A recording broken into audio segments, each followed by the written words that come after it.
सास की जादुई शक्ति। कौशल्या ने एक रात सपना देखा। कौशल्या राजपूत, तुमने किए हैं जीवन में अच्छे अच्छे कर्म, इसलिए अब से जब तुम चाहो गायब हो सकती हो, जिसके लिए तुमको सिर्फ चुटकी बजानी होगी और चुटकी बजाते ही तुम गायब। बस एक बात का ध्यान रखना, जहां तुमने कोई गलत काम किया तुमसे ये शक्ति वापस ले ली जाएगी।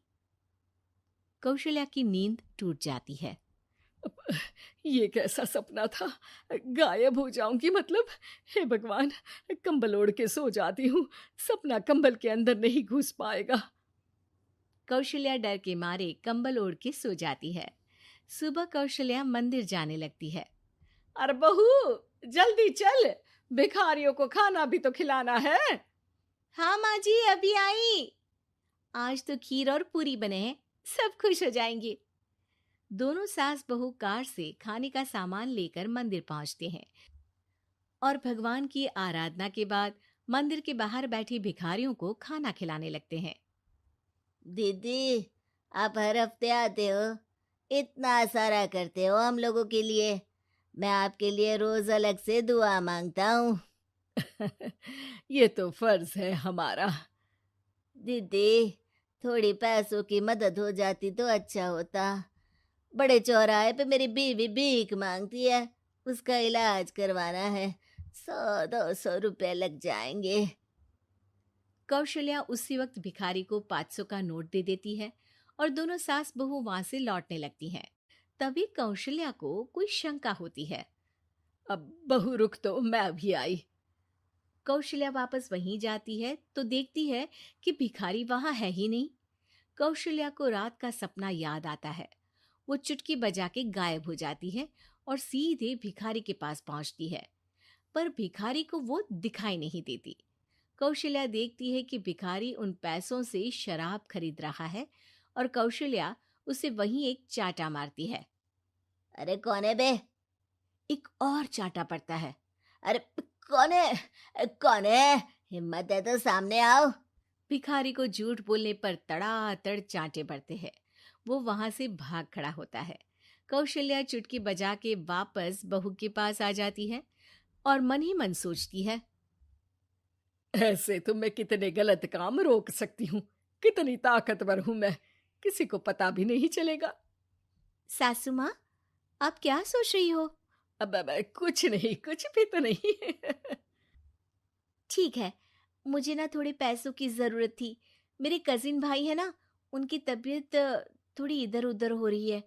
वो तो खुद से नहीं कहेंगे कि पैसे दे दो, पर बहन होने के नाते मेरा तो फर्ज बनता है ना कि भाई की मदद करूं। अरे हाँ हाँ, ले जाना पैसे। पैसे इसीलिए तो कमाते हैं कि जरूरत में काम आ सके।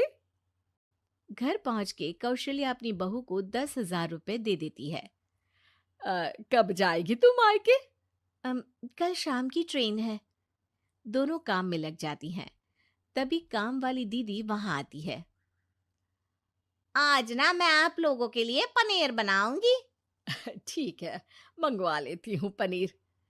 पड़ोस की दुकान वाला पनीर दे जाता है और काम वाली बाई पनीर से रेसिपी बनाने लगती है। आज अपनी सुपर पावर काम वाली बाई पे ट्राई करती हूँ, देखूं तो सही किचन में करती क्या है ये। सास चुटकी बजा के गायब हो जाती है और किचन में पहुंचती है। बाई को खबर भी नहीं है कि कौशल्या भी किचन में ही है। आज तो मैं भी पनीर की सब्जी बनाऊंगी रात को अपने घर, और थोड़ा सा घी भी रख लेती हूँ। वैसे भी कौशल्या बुढ़िया खा खा के मोटी हो गई है। कौशल्या बाई की चोरी पकड़ लेती है और गुस्से में बाई की चोटी ऊपर उठा देती है। बाई को समझ भी नहीं आता कि उसकी चोटी खड़ी कैसे होगी। वो डर के मारे चीख पड़ती है। बहू भागते हुए किचन में आती है। अरे क्या हुआ? ये तुम्हारी चोटी खड़ी कैसे है? करंट लग गया है क्या? पता नहीं, शायद किचन में ना भूत है। बाई वहां से भाग खड़ी होती है और कौशल्या चुटकी बजा के अपने कमरे में टीवी देखने लगती है। बहू वहां जाती है। माँ जी, किचन में ना भूत है, बाई भाग गई। अरे भागने देना, भूत का तो पता नहीं, किचन में चोर जरूर था और वो थी अपनी काम वाली। अच्छा हुआ चली गई। बहू को कुछ समझ नहीं आया। उसने किचन में जो देखा उसके सदमे में जो थी वो अभी तक। अगले दिन बहू अपने मायके के लिए निकल जाती है। कहीं भिखारी और काम वाली की तरह बहू भी तो मुझे धोखा नहीं दे रही। अरे कहीं वो पैसे ले जाके शॉपिंग तो नहीं करने वाली ना। अभी पता लगाती हूँ मुझसे कुछ छिपा है भला। जैसे भगवान सब देख रहा है वैसे ही मैं भी सब देख रही हूँ। सास को अपनी शक्ति पर घमंड आ गया था। वो अब अच्छे काम करने की जगह अपनी शक्ति का इस्तेमाल खुद का शक मिटाने के लिए कर रही थी। वो चुटकी बजाती ही बहू के मायके चली जाती है। भैया, आपने बताया क्यों नहीं कि इतनी तबीयत खराब है? अरे तेरी सास बूढ़ी हो गई है, इतना भला काम करती है, उनकी मदद कौन करता है? यहाँ तो और भी लोग हैं ना। भैया, मेरे पास कुछ पैसे हैं, आप दूसरे डॉक्टर को दिखा दीजिए ना। अरे मुझे लगता है कि मेरा टाइम आ गया है, मुझे जाना होगा। कमरे में भाई की आत्मा को लेने यमदूत आ चुके थे। कौशल्या भले ही किसी को नहीं दिख रही थी, पर यमदूत ने उसे देख लिया। यही आत्मा है शायद, परछाई दिख रही है, पहले ही तैयार खड़ी है। अरे आप कौन हो? यमराज का नाम सुना है? हैं? आप यमराज हो क्या? नहीं, हम उनके यहाँ जॉब करते हैं, आत्मा उठा के ले जाते हैं डिलीवरी वाले। चलो अब तुम्हारा टाइम पूरा हो गया। अरे आप शायद ना वो बिस्तर पर पड़े आदमी की आत्मा को लेने आए हो। मैं तो बस यहाँ देखने आई थी कि मेरी बहू कहीं मुझसे पैसे लेकर शॉपिंग करने तो नहीं चली गई ना। मतलब तुम्हारे पास शक्ति है गायब होने वाली? हाँ। तुम ऐसे तुच्छ काम में उपयोग कर रही हो ऐसी दिव्य शक्ति का। अब तो तुमको ही लेके जाऊंगा। अरे नहीं नहीं, कल मुझे किटी पार्टी में भी तो जाना है। अब नरक में ही करना किटी पार्टी। नहीं नहीं नहीं। 3 बार नहीं क्यों बोल रही हो? टीवी सीरियल चल रहा है क्या एकता कपूर का? अरे प्लीज मुझे जाने दो। आप तो उस बीमार आदमी की आत्मा को लेने आए थे ना। गलत डिलीवरी करोगे तो यमराज डांटेगा ना।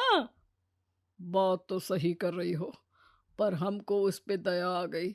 अभी उसकी उम्र ही क्या है, पर कुछ तो लेके जाना पड़ेगा ना। एक काम करो, अपनी शक्ति दे दो, गायब होने वाली। हैं? अरे क्यों?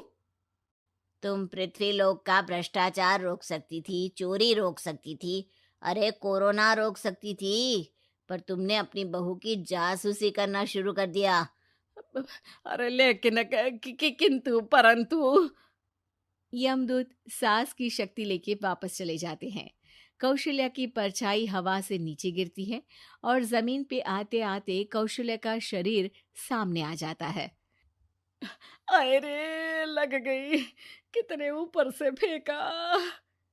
माँ जी, आप यहाँ ऊपर से कैसे गिरी?